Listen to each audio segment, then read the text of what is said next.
Bob Helstrom. I'm the chef at Kuleto's restaurant, which is owned by Larkspur Hotels and Restaurants.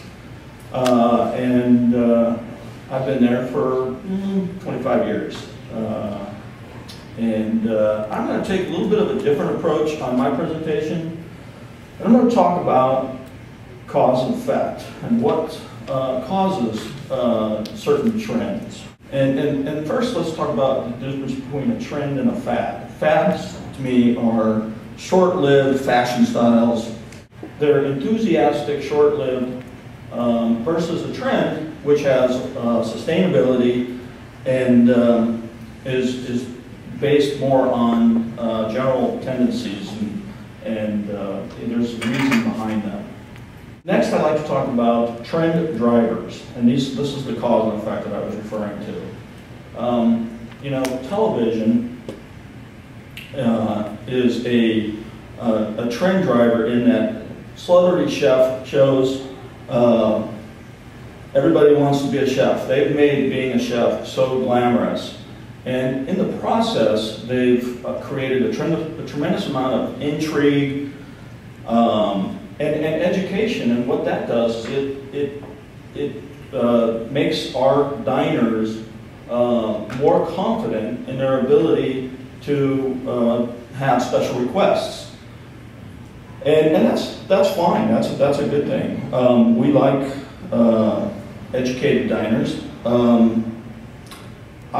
I grew up watching Julia Child, and that was very inspirational for me. And then, you know, now there's just, you know, a plethora of TV shows like Top Chef, which Jennifer was on, and Iron Chef, Master Top Chef, Hell's Kitchen. All of these TV shows have a tremendous impact on our consumers and how they perceive the food that they're buying and they're making at home, or they're ordering in the restaurant. And also, people are more willing to be adventurous and venture out and try new things that, you know, before maybe they'd never heard of or they were unsure of. So that creates an opportunity for us to have more fun in the kitchen and be more creative with unique ingredients and exotic ingredients. And then lastly, there's a gender role reversal in the kitchen, and that's brought on a lot with the economy. A lot of men are being laid off, and so they're at home doing the cooking and the shopping, and you know, men love these TV shows because they like to compete just by nature, and men like tools and gadgets, and you know, so they get in the kitchen and they can become very creative. Next driver, technology, smartphones, iPads, websites. This is a huge driver in that you're walking down the street, you're trying to think about a place to eat, you take your smartphone out, shake it up, and within seconds, locate a restaurant that's within a couple blocks.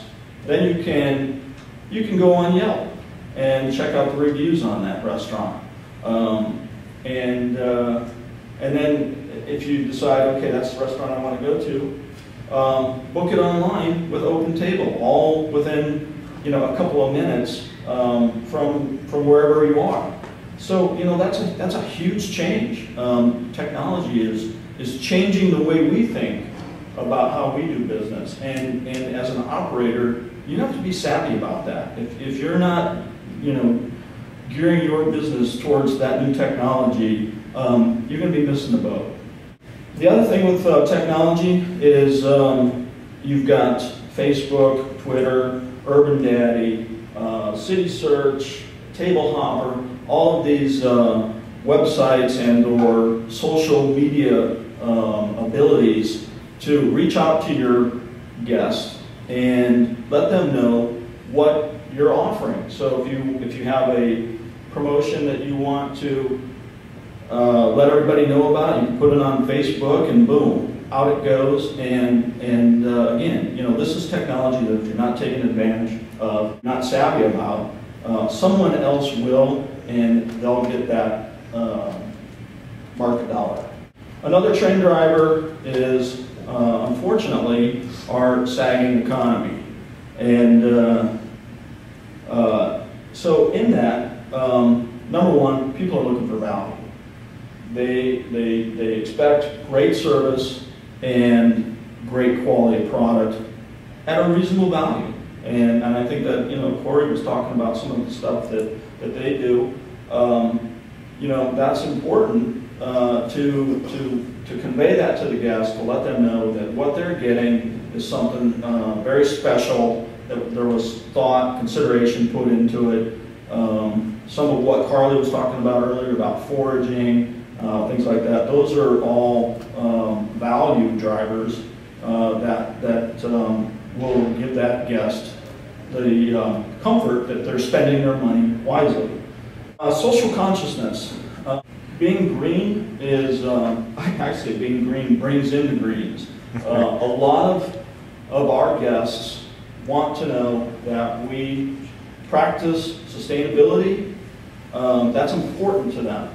And they want to know that we're buying from people that practice sustainability. So in subtle ways, you have to let them know. To-go containers, there's a lot of stuff that they don't see, but certainly when you have an opportunity to let them know that you're practicing sustainability, you should. Another trend driver, and it's a big one, baby boomers. They want, a lot of them want to stay working, and they want to stay healthy. So they're looking for healthier portions or healthier food and smaller portions. We get a lot of requests for gluten-free, fat-free, salt-free, sauce on the side. And you know what? Not a problem. Big brother, the government, will decide what we can eat. And this is troubling to me. I look at the end of the Happy Meal and or the ban on foie gras as equal liberties being taken away. And it seems as though they think that we as the public are too stupid to make decisions for ourselves, so they're going to make those decisions for us. Whether it be, the ban on trans fat, salt, sugar, who knows what's next. But it's coming if we let it. The food safety bill, which was just passed, gives the FDA more authority to regulate the production and shipments of all foods. And unfortunately, there are some unintended consequences that may occur because of this. So I get it, there's been some contaminations with produce, whether it was spinach or green onions, and you have this big recall on produce because somebody got salmonella. I get that, and I want to be able to eat safe food too. That's why I know where my food comes from for the most part. But the unintended consequences of this will be that the small guy, the small independent farmer, is going to be swamped with paperwork and may be not allowed to make that backdoor delivery to the restaurant. So right now it's unclear as to what all of the outcomes of that bill are, but we'll thank you very much.